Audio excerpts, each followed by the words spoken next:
Bolsonaro tá pertinho de ser preso. Tá assim, ó, faltando um pouquinho. Vamos ver aqui como que tá a situação dele agora, nesse momento. Meu nome é Carol Zócoli Brócoli, bem-vindos ao meu canal. Eu sou comediante, também sou formada em filosofia, então nesse canal aqui eu gosto de pensar um pouco e rir muito, que tá... Em depoimento, o Cid afirma que Bolsonaro sabia do plano golpista dos kids pretos. O tenente-coronel Mauro Cid afirmou em depoimento ao ministro Alexandre de Moraes, na quinta-feira, que o ex-presidente Jair Bolsonaro sabia do plano golpista Punhal Verde e Amarelo, organizado pelos assim chamados kids pretos para evitar a posse do presidente Lula após a derrota de Bolsonaro nas eleições de 2022. O plano dos militares seria consumado no dia 15 de dezembro.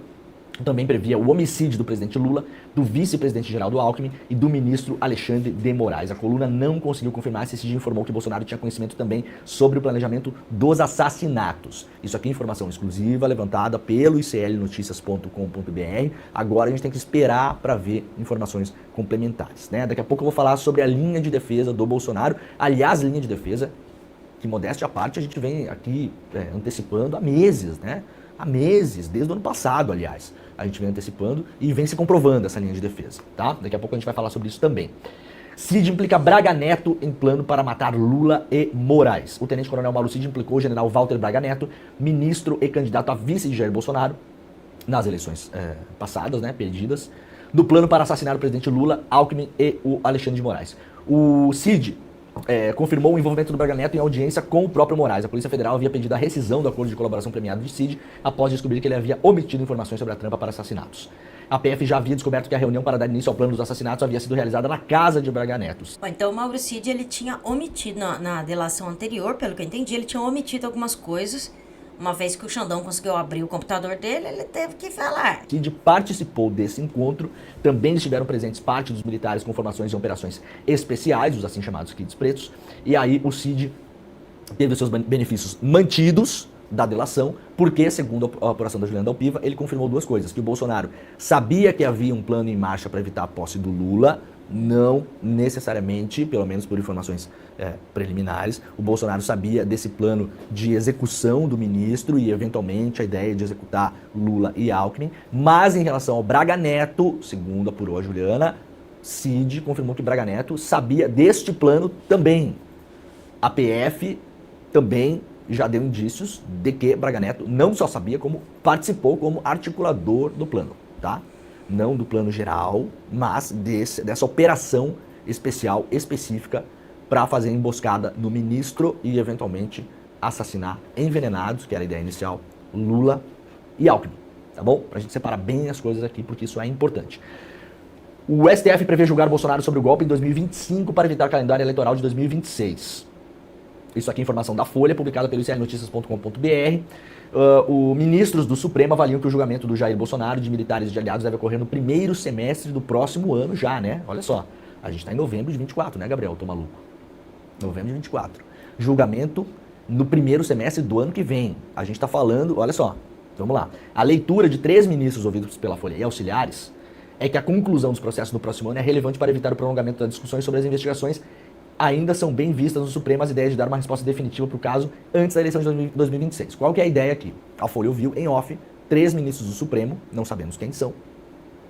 A Folha diz que ouviu 3 ministros do Supremo, não sabemos quem são, que dizem o seguinte: isso aqui seria bom resolver antes da eleição. A eleição, outubro de 26. Só que outubro de 26 é o voto, né, gente? A eleição começa muito antes, você vai ter registro das chapas, aquela coisa toda, né? Depois tem campanha e tal, não sei o quê. Então a eleição na prática começa já em abril, maio. A ideia seria de fazer com que esse julgamento do Bolsonaro, de todos os indiciados, acontecesse até o primeiro semestre do ano que vem. Olha só, hoje é 22 de novembro. Acabaram de ser indiciados. Há notícias de que a Polícia Federal pode indiciar ainda outras pessoas, mais pessoas. Isso chega na PGR em algum momento, hoje, segunda, terça, quarta, quinta, em algum momento vai chegar no Ministério Público. O Ministério Público vai ter que pegar toda essa investigação. E aí a gente já está em dezembro, tá? Dezembro. E aí tem recesso judicial. Para por um tempo, eu acho. O recesso é uns 40 dias, para mais. Talvez a PGR não pare, a ver como é que o Gonê vai fazer. Pode fazer um esquema de plantão e não pare, não sabemos. Vai ter que analisar isso tudo. Pode pedir mais diligências ou informações para a Polícia Federal, nesse meio tempo. Vai ter que decidir se a investigação é sólida o suficiente para fazer as denúncias. E vai ter que decidir quais crimes cada pessoa vai ter que responder no processo, na denúncia. porque, eventualmente, os crimes não são os mesmos para todas as pessoas. Terão que ser individualizados, tá? Feito isso, vai ter que mandar isso para a justiça. No caso, o foro de competência decidido, um grande debate até hoje, se o STF deveria estar tocando esse tipo de processo, mas a decisão foi feita, foi levada uma votação ao plenário e foi 10-1 a votação. O único que votou contra na época foi o Marco Aurélio de Mello, o único. Voto vencido, o Marco Aurélio de Mello tem um histórico de votar contra o que todo mundo vota a favor. Então eu tô falando sério, tá? É o histórico dele. É o do contra. Tudo que todo mundo era a favor, ele era contra. Né? É uma questão psicológica, eu acho, também. Não vou dizer que ele não podia estar certo nesse caso aqui, mas o histórico dele era esse. Se não tivesse o Marco Aurélio ali, possivelmente poderia ter dado 11-0. Então o foro de competência é o STF. Muita gente nos bastidores, inclusive eventualmente algumas pessoas que publicamente falam outras coisas. Muita gente nos bastidores acha que isso pode ser brecha para anulação de tudo no futuro. Olho nisso, hein? Eu não sou jurista, especialista em direito, não estudei direito nem nada. Eu ouço aqui, ouço lá, converso, tento entender. Tem muita gente, operadores do direito, que falam que esse processo sendo tocado no Supremo abre brecha para nulidade de tudo por vício de origem. Tá bom? Pra gente ter isso bem claro, pra ninguém, Gabriel, daqui a 3, 4, 5 anos se surpreender que o negócio foi anulado. Não é consenso de que isso deveria estar sendo feito desse jeito. Não é consenso. Na comunidade jurídica. Isso é importante. E não é só os malucos do Bolsonaro, não sei o quê. Não é consenso. Tá bom? Mas, voltando, isso vai pra justiça. Aí vai começar, se forem denunciados, e a denúncia aceita pela justiça, começa o processo, de fato. Pra que as pessoas possam se defender. Então você tem levantamento de testemunhas, as pessoas serão ouvidas pela justiça, vão poder dar os seus depoimentos, você tem as oitivas, as pessoas vão poder apresentar provas que mostram, eventualmente, falam, não, eu tenho um álibi aqui, o famoso ticket de estacionamento de shopping, Gabriel, mostrando que, na verdade, eu não estava planejando o golpe militar no Planalto, eu estava no McDonald's, tá aqui. Então é essa hora de apresentar essas coisas. Para que isso tudo aconteça, e a decisão seja tomada pela justiça até o primeiro semestre do ano que vem, eu tô achando meio viagem, tá? Tô achando meio viagem.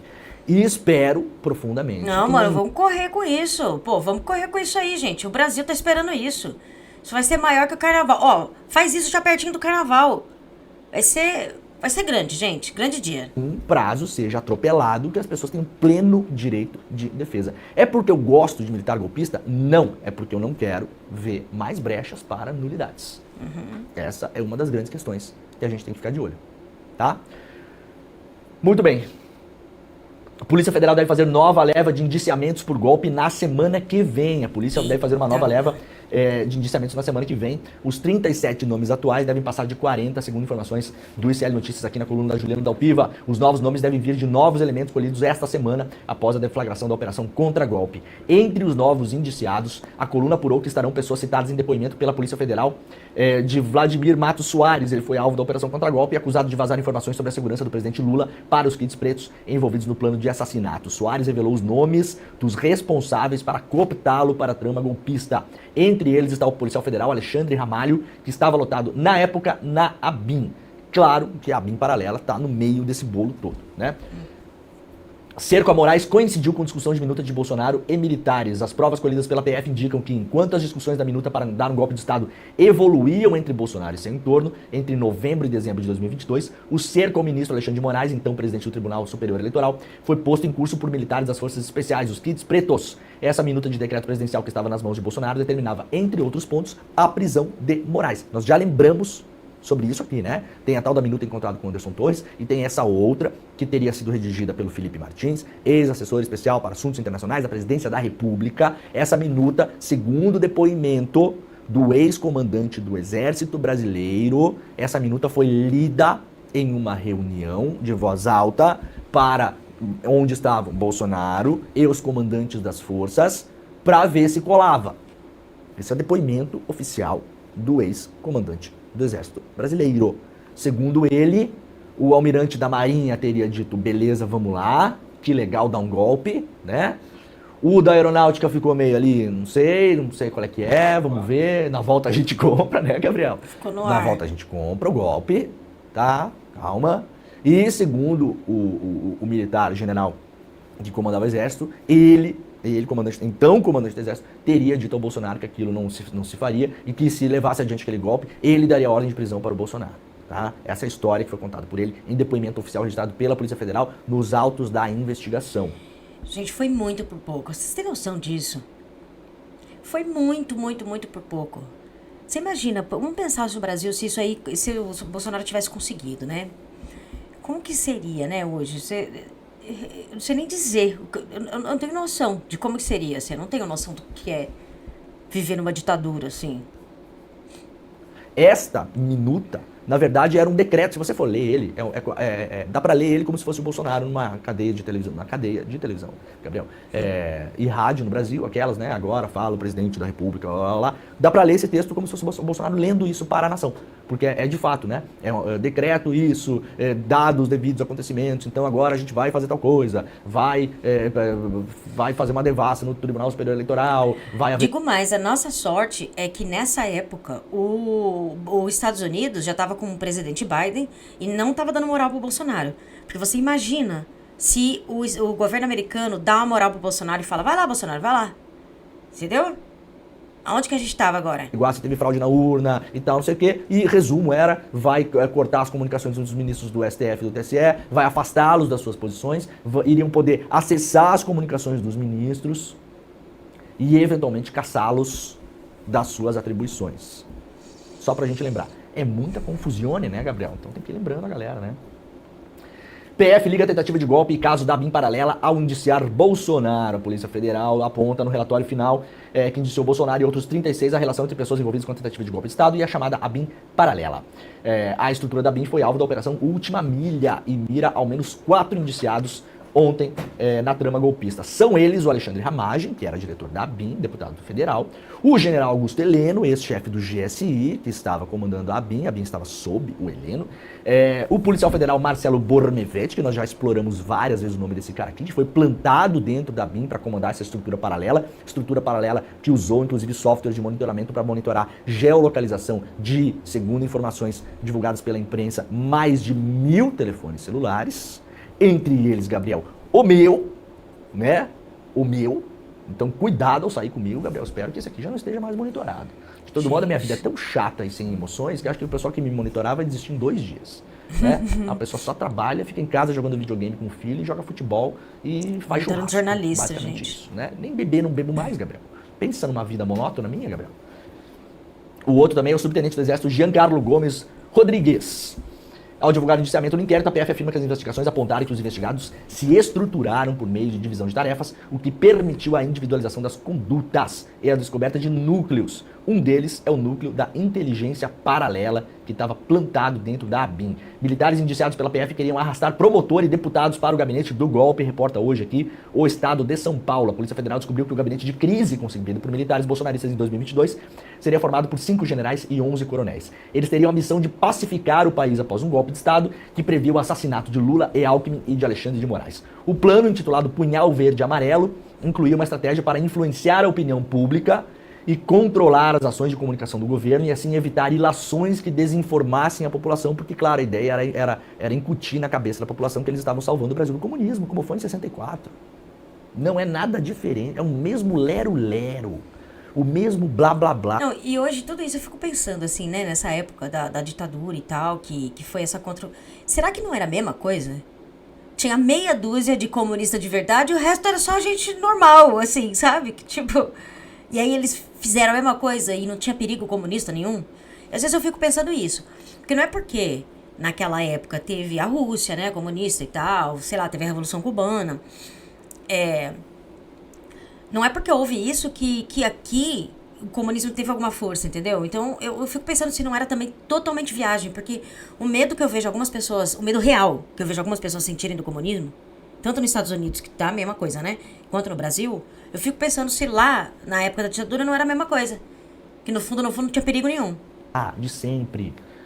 O plano era incluir um promotor no gabinete do golpe e criar um braço para acompanhar decisões do Congresso Nacional e buscar apoio político ao decreto de ruptura.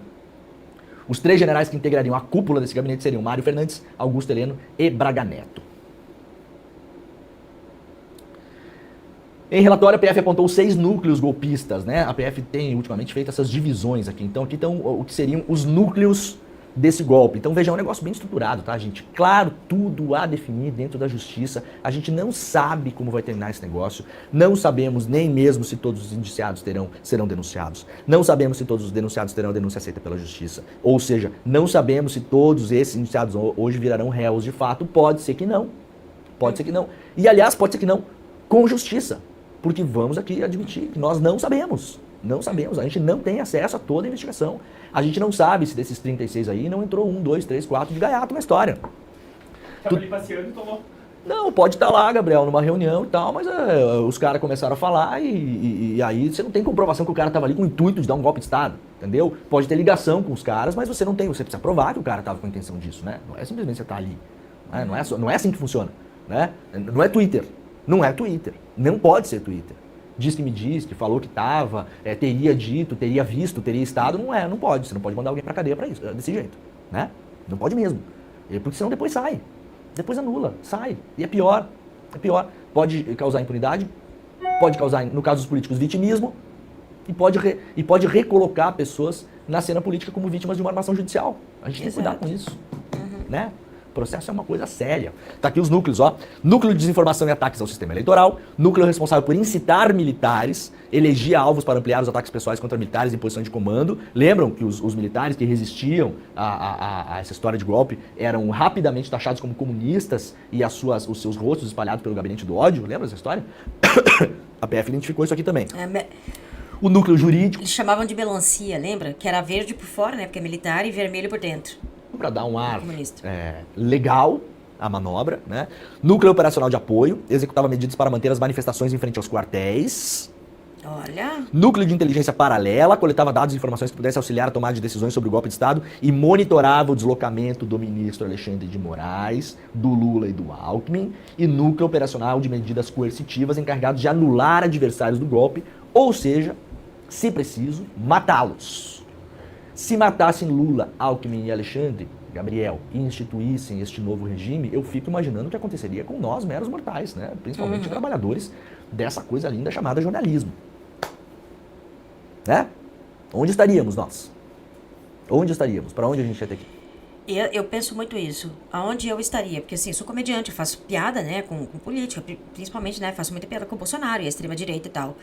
E muitas pessoas da minha família que são bolsonaristas, elas não entendem que ser a favor desse governo, você está sendo a favor os caras me ferrarem. Porque imagina se isso aí acontece e, por acaso, a turma aí do Bolsonaro enche o saco com um post meu, alguma coisa assim.